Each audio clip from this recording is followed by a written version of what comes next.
Welcome to WikiPodcast, where we dive deep into sources to pull out the key insights, really giving you that shortcut to being well-informed. Today, we're setting out on a pretty incredible journey.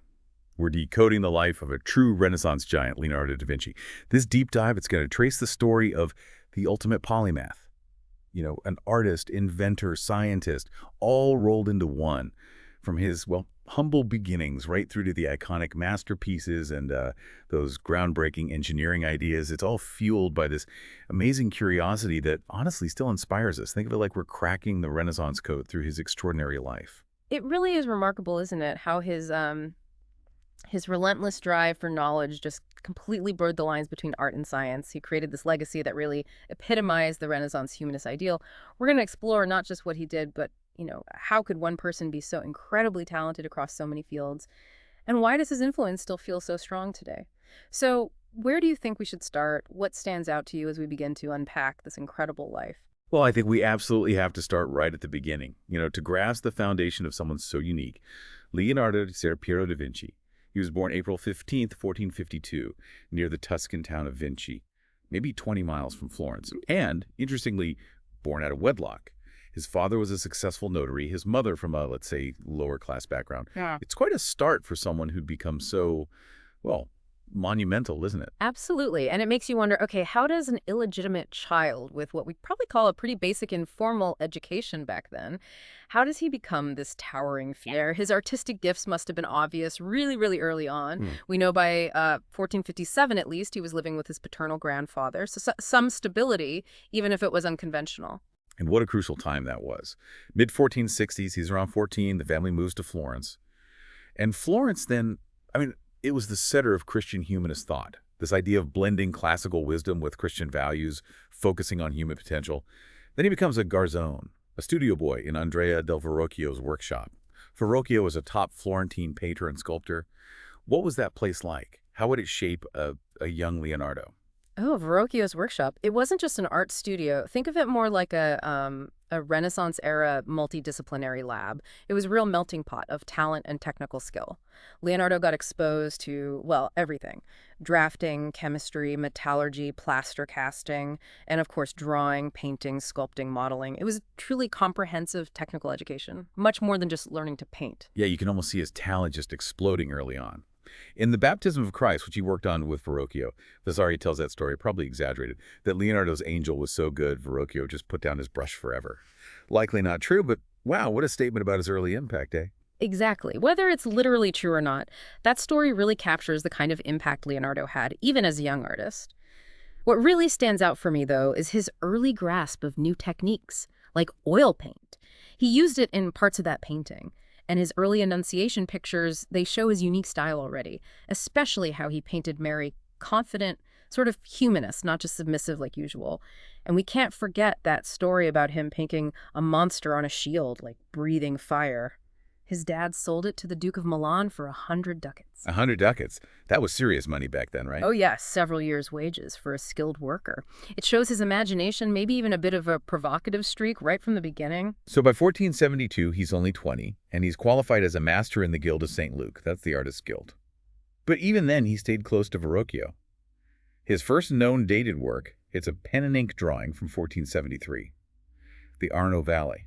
It's fascinating that his first documented piece isn't a painting, but a landscape sketch. Exactly, and that drawing, plus his early idea about making the Arno River navigable between Florence and Pisa, it shows his mind was already working across different fields. He wasn't just looking at nature like an artist, he was thinking like an engineer. How could you change it, improve it? He starts getting his own commissions, 1478, 1481. Big ones, too, for the Palazzo della Signoria and the Adoration of the Magi. But then, here's where it gets really interesting. He just abandons them, both of them. He leaves Florence and offers his services to Ludovico Sforza, the Duke of Milan. What was going on there? Why leave Florence? Well, that move, it wasn't just changing cities. It was a huge shift in his career path. Remember, during this time, he was also interacting with the Medici family, the big power players in Florence, and the Neoplatonic Academy. He met major humanist philosophers there. And get this, in 1482, Lorenzo de' Medici apparently sent him to Milan, partly as an ambassador to Ludovico Sforza. He even brought a silver lyre shaped like a horse's head that he'd made and could play. No way. Silver horsehead lyre. Yeah. It just shows how versatile he was, moving between art, diplomacy, music, engineering. He wasn't just an artist looking for work, he was like a cultural package deal. Okay, so he lands in Milan, stays there from about 1482 to 1499, and this period gives us some of his most famous works. He gets the commission for the Virgin of the Rocks, and of course the Last Supper for the Santa Maria delle Grazie Monastery. The Last Supper, it's so iconic, but also famously fragile. It's an absolute masterpiece of design, of capturing human emotion. That precise moment when Jesus says, "One of you will betray me." You feel the tension, but technically, Yeah, what's striking is he used an experimental method, tempera paints on dry plaster, over gesso. Not traditional fresco. He did it because he wanted to work slowly, layer the paint, make changes. Fresco demands speed. But it didn't last, did it? No, sadly. That experiment meant it started decaying really quickly. But despite that, its impact, huge. It's still the most reproduced religious painting ever. And it wasn't just painting in Milan, right? He was doing all sorts of things for Sforza. Designing floats for pageants, working on the dome design for Milan Cathedral. And that massive equestrian statue, the Gran Cavallo, it really shows his range beyond just painting. it really does, but it also kind of highlights the tough realities of being a genius back then. That Gran Cavallo, it was meant to be this enormous bronze horse statue, but the bronze, all the metal set aside for it. What happened? It got melted down to make cannons to defend Milan from the French invasion under Charles VIII. Wow. So art takes a backseat to war. Pretty much. It's a stark reminder, you know. Even Leonardo's grandest plans could get sideswiped by politics and warfare. He also did that amazing ceiling painting in the Sforza Castle, the Sala della S. The illusion of interwoven mulberry trees, incredible trompe-l'oeil work. Okay, so 1500, Sforza gets overthrown. Leonardo have to leave Milan. Where does he go? He heads to Venice first, briefly works as a military engineer there designing defenses against ships, then back to Florence. After being away for so long, how was he received when he returned to Florence, the city he'd kind of left behind earlier? His return in 1500 was, well, quite something. He created this large preparatory drawing, a cartoon, for the Virgin and Child with St. Anne and St. John the Baptist. And Vasari wrote that people, men and women, young and old, flocked to see it like it was a huge festival. So they hadn't forgotten him. Not at all. It really speaks volumes about his reputation, his almost magnetic appeal. He was clearly still revered. Then in 1502, a bit of a detour, he works for Cesare Borgia Pope Alexander VI's son. As a military architect and engineer again, making maps, strategic maps of places like Imola, designing a dam project for Florence, it shows that practical, applied side of his genius again. Definitely. And then back in Florence, by early 1503, he rejoins the Guild of St. Luke. And he starts work on the Mona Lisa. Arguably the most famous painting on the planet. That elusive smile. Everyone talks about The it. fumato technique, right? Exactly. That Leonardo smoke, that soft blending of colors and tones, it creates this hazy, almost dreamlike quality. And the landscape behind her is so strange, almost alien. The simplicity of her dress. It just stands out. While he's working on the Mona Lisa, he also takes on another huge project, the Battle of Anghiari. It was a massive mural for the Signoria, meant to be a companion piece to when Michelangelo was doing the Battle of Cassina. Talk about a clash of titans, but like the Last Supper, it didn't survive well, did it? No, unfortunately. His experimental techniques again. The paint started deteriorating very quickly. We only know it from copies now, like the one Rubens did. It's almost, well, bittersweet, isn't it? Some of his most ambitious artistic visions face these practical, technical failures. It really is. Shows even genius has limits, or maybe bumps up against the limits of the materials back then. Absolutely. And his time back in Florence was just incredibly packed, juggling these huge art projects with all his other scientific and engineering work.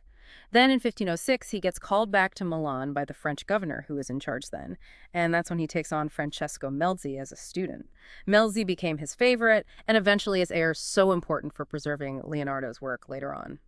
So, back in Milan by 1508, he has plans for another huge horse statue for John Giacomo Trivulzio this time. But history repeats itself, doesn't it? Another invasion drives the French out, and the statue plans fall through again. Yeah, it seems those massive equestrian monuments just weren't meant to be for him. He stays in Milan for a bit, but then in 1513, he goes to Rome. Rome, the center of everything, artistically at that point. How did that influence him? You've got Michelangelo and Raphael working there too. It's fascinating, actually. He lived in the Belvedere courtyard in the Vatican, right where the action was. But his focus seems to have shifted quite significantly. He's studying botany in the Vatican gardens, making plans to drain the Pontine marshes south of Rome, dissecting bodies for a study on vocal cords. Really? Less painting, more science. It seems so. There's even a story that Pope Leo X canceled a painting commission because Leonardo was spending too much time trying to develop a new kind of varnish. Wow. That really said something about where his head was at in his later years. It does. It makes you wonder about his priorities. That scientific curiosity seems to have become almost all-consuming, maybe even overshadowing the art sometimes. And it was in Rome, too, sadly, that he got sick. Possibly the first of several strokes. It apparently led to paralysis in his right hand. Yeah, that's the thinking. It makes you consider how much that might have affected his ability to finish works later on, like the Mona Lisa, which he kept with him right until the end. A profound thought, definitely. So what's next after Rome? Well, in 1516, King Francis I of France, who had retaken Milan, basically invites Leonardo to France. He clearly recognized Leonardo's incredible genius. He gives him the use of the Clos-Seussé manor house right near the king's own residence. Francis apparently visited him often, showed him huge admiration, almost like reverence. He certainly did. And Leonardo kept working, didn't he? Drawing plans for a huge castle town for the king. And he even made that mechanical lion, the one that walked up to the king and its chest opened to reveal lilies. Amazing, right? Pure Leonardo. He had a generous pension. He was looked after. His favorite student, Melzi, was with him, and Salai, another longtime pupil. It seems like a comfortable final chapter. Leonardo died there at Clos-Seussé on May 2nd, 1519. He was 67, probably from another stroke. Vasari had that very romantic story of King Francis holding Leonardo's head as he died. Yeah, probably a legend, like the Verrocchio story, but it shows the high esteem he was held in. It underlines that deep respect Francis had for him. And his will, it really sums up his life, you know? Melzi got the paintings, the tools, the library, the intellectual legacy. Salai and his servant got vineyards, practical provisions. Apparently, 20 years later, Francis I was heard saying something like, no other man had ever been born who knew as much as Leonardo. What an epitaph. Truly, it just encapsulates his extraordinary, enduring legacy. And it's so clear he was much, much more than just a painter. Those notebooks, they're just mind-blowing. Thousands of pages filled with sketches, detailed drawings, notes on everything that caught his eye. From that first Arno landscape in 1473 to studies for the big masterpieces. Absolutely. And think about the Vitruvian Man. It's the perfect symbol of his blend of art and science, isn't it? Studying human proportions, ideal symmetry, it became this huge cultural icon. He drew caricatures based on observing people, studied drapery folds with obsessive detail, designed centrally planned churches, even if they never got built. Those notebooks, 13,000 pages. It's just incredible evidence of that unquenchable curiosity, that feverishly inventive imagination people talk about.